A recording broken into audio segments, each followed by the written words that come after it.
Hello friends, study with BS classes में आपका बहुत बहुत स्वागत है। आज हम श्रम सुधार के बारे में जानेंगे, लेबर रिफॉर्म्स। तो सबसे पहले जानेंगे हम श्रम की अवधारणा क्या होती है, श्रम की विशेषताएं क्या होती है, इससे संबंधित शब्दावली के बारे में जानेंगे। श्रम सुधार का क्या तात्पर्य होता है, भारत में श्रम की स्थिति क्या है और सरकार ने क्या क्या अभी श्रम सुधार के लिए प्रयास किए हैं वो जानेंगे। ठीक है, तो हम देखते हैं श्रम की अवधारणा क्या होता है। ये उत्पादन का एकमात्र सक्रिय संसाधन है। सामान्यतः श्रम का तात्पर्य किसी व्यक्ति द्वारा किए गए कार्य से होता है, परंतु व्यापक अर्थ में वो मानवीय प्रयास जिसका उद्देश्य मौद्रिक आय अर्जित करना होता है, श्रम कहलाता है। श्रम को आय के रूप में पारिश्रमिक प्राप्त होता है। श्रम मुख्यतः दो प्रकार का होता है, एक होता है शारीरिक श्रम और दूसरा होता है बौद्धिक श्रम। श्रम की विशेषताएं क्या होती है? श्रम और श्रमिक को एक दूसरे से अलग नहीं किया जा सकता। श्रम एक स्थान से दूसरे स्थान पर हस्तांतरणीय है। श्रम के पास बुद्धि की सहायता से एक ही कार्य को विभिन्न तरीकों से करने की क्षमता होती है। श्रमिक अपने श्रम का प्रयोग पुनः उसी सेवा को किसी अन्य उत्पादक को देने में प्रयोग कर सकता है। अब शब्दावली क्या है इससे संबंधित। सबसे पहले हम देखेंगे श्रमिक। वे सभी व्यक्ति जो श्रम प्रदान करके पारिश्रमिक अर्जित करते हैं, श्रमिक कहलाते हैं। श्रम बल क्या होता है? इसका अभिप्राय उन व्यक्तियों की संख्या से है जो या तो उत्पादन कार्यों में संलग्न है अथवा संलग्न होना चाहते हैं। श्रम बल का मजदूरी दर से कोई संबंध नहीं होता है, क्योंकि इसे व्यक्तियों की संख्या के रूप में मापा जाता है। कार्यबल क्या होता है? ये उन व्यक्तियों की संख्या है जो उत्पादन प्रक्रिया में संलग्न है, अर्थात इन्हें रोजगार प्राप्त है। बेरोजगार क्या होता है? श्रम बल का वो हिस्सा जो कार्य करने का इच्छुक तो है परंतु उन्हें कार्य नहीं मिल रहा है, अर्थात वर्तमान में इनका उत्पादन गतिविधियों में कोई योगदान नहीं है। श्रम बल क्या कहलाता है? कार्यबल प्लस बेरोजगार व्यक्तियों की संख्या। बेरोजगारी दर कैसे निकालते हैं? बेरोजगार व्यक्तियों की संख्या अपोन में श्रम बल इंटू 100, तो इससे बेरोजगारी दर निकल जाती है। सहभागिता की दर क्या होती है? कुल कार्यबल अपोन में कुल जनसंख्या इंटू 100, इससे सहभागिता की दर निकल आती है।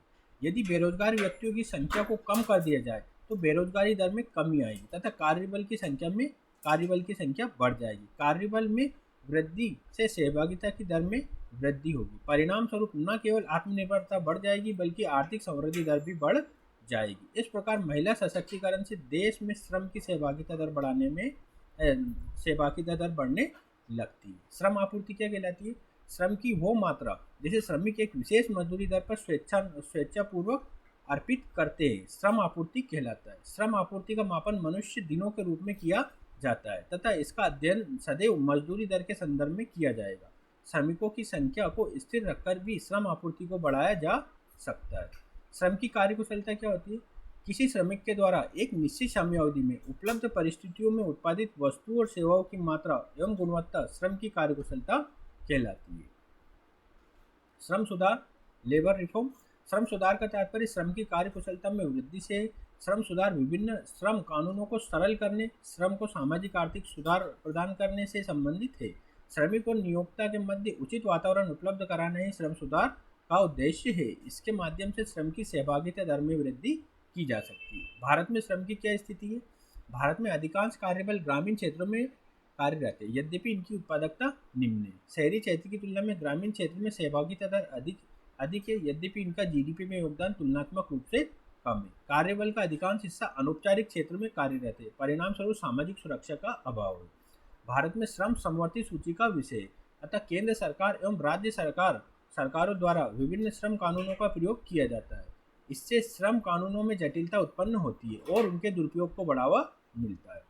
जटिल श्रम कानूनों के कारण विनियामक कोलेस्ट्रॉल की समस्या उत्पन्न होती है। परिणाम स्वरूप औपचारिक क्षेत्र में रोजगार की संख्या घटने लगती है और संविदा श्रम की मांग बढ़ जाती है। संविदा श्रम क्या होता है? यह रोजगार का अनौपचारिक तरीका है जिससे श्रमिक एक निश्चित अवधि के लिए पूर्व निर्धारित मजदूरी दर पर रोजगार प्राप्त करता है। इस रोजगार की प्रकृति अस्थायी होती है। संविदा श्रम संविदाकार के कर्मचारी होते हैं, अतः उन्हें उत्पादक फर्म का हिस्सा नहीं माना जाता। परिणाम स्वरूप उत्पादक फर्म को श्रम कानूनों के विभिन्न उपबंधों से छूट प्राप्त हो जाती है। फर्म द्वारा अपने कार्य के लिए संविदा श्रम को प्राथमिकता दी जाती है, क्योंकि विभिन्न विनियामकीय अवरोधों की जिम्मेदारी संविदाकार की होती है तथा उत्पादक फर्म की विभिन्न देयताएं समाप्त हो जाती है। इस प्रकार छोटी आर्थिक इकाइयों के गठन को प्रोत्साहन मिलता है। श्रम सुधार के लिए सरकार ने अभी तक क्या क्या प्रयास किए?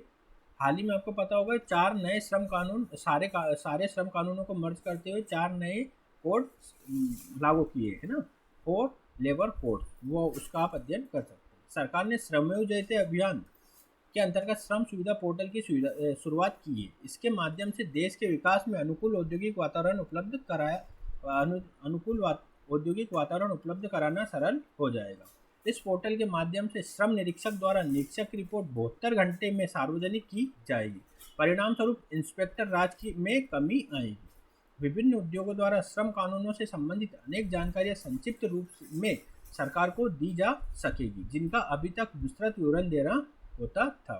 श्रम सुविधा पोर्टल के माध्यम से श्रम पहचान संख्या आवंटित की गई है, जिससे आर्थिक इकाइयों और उसके कार्यरत श्रमिकों की संपूर्ण जानकारी पारदर्शी रूप से सरकार को उपलब्ध होगी। सरकार द्वारा लगभग 4 करोड़ से अधिक भविष्य निधि अंशदाताओं का ऑनलाइन डाटाबेस तैयार किया गया है तथा प्रत्येक को सार्वभौमिक खाता संख्या यूएएन यूनिवर्सल अकाउंट नंबर आवंटित किया गया है। केवाईसी नियमों को पूरा करने के लिए इस खाते को आधार कार्ड से जोड़ा जा रहा है।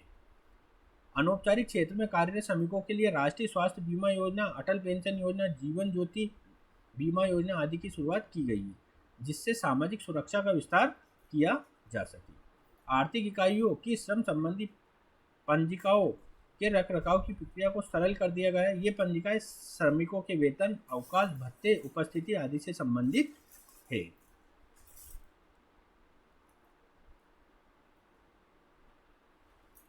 ठीक है, अब हम माइक्रो इकोनॉमिक्स को अगले वाली वीडियो में देखेंगे। तो आज का वीडियो देखने के लिए बहुत बहुत धन्यवाद।